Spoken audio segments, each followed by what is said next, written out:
ใส่พี่หมอลำเกือบเป็นอดบ่ได้บ่ได้โอ้ยบ่ได้บ่ได้เกือบเขาทางเดินไปหา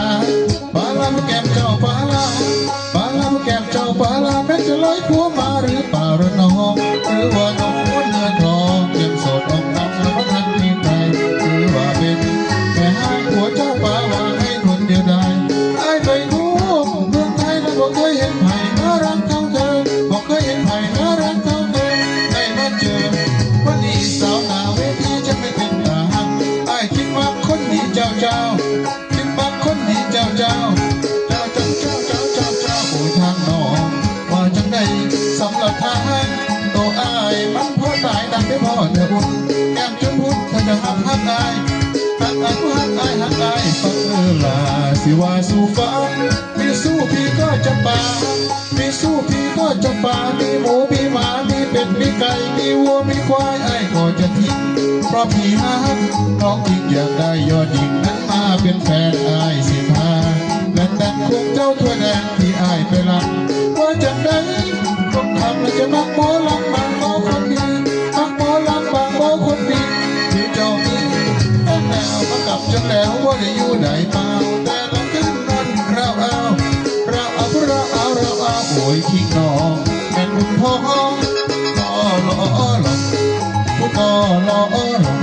กินดองให้เจ้าข้าวไอแน่ผู้ใดมาเวลมาผูกแขนใส่ล่าโอ้ยพรน้องให้อยู่ดีสาวหน้าเวทีไม่มีแต่คนงามต่อหมอลำจะตายนั่นอ่อนผู้แก้วอ่อนละหอนใส่หมอลำมักเด็กคนงามสาวลำเลยมักเด็กคนงามสาวลำเลย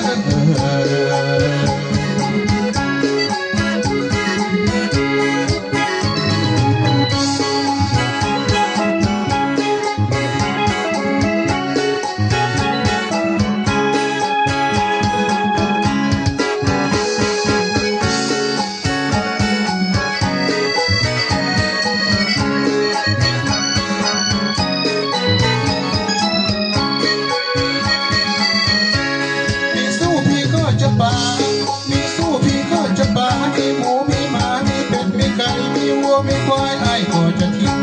เพราะพี่ฮักน้องจริงอยากได้ยอดหญิงนั้นมาเป็นแฟนไอ้สิทาและแต่งตัวเจ้าตัวแดงที่ไอ้ไปรักว่าจะได้คนขับมันจะรักหมอลำบางหมอคนดีรักหมอลำบางหมอคนดีหรือเจ้ามีแฟนแล้วเขากลับจังแล้วบ่ได้อยู่ได้มาแต่ละคืนนั้นเราโอ้ยคิดน้องแม่คุณพ่อต่อรอหลงต่อรอหลงติดดองให้เจ้าข้าวไอแน่แล้วก็ได้มาเรือมาผูกแขนใส่ล่าโอ้ยพ่อน้อง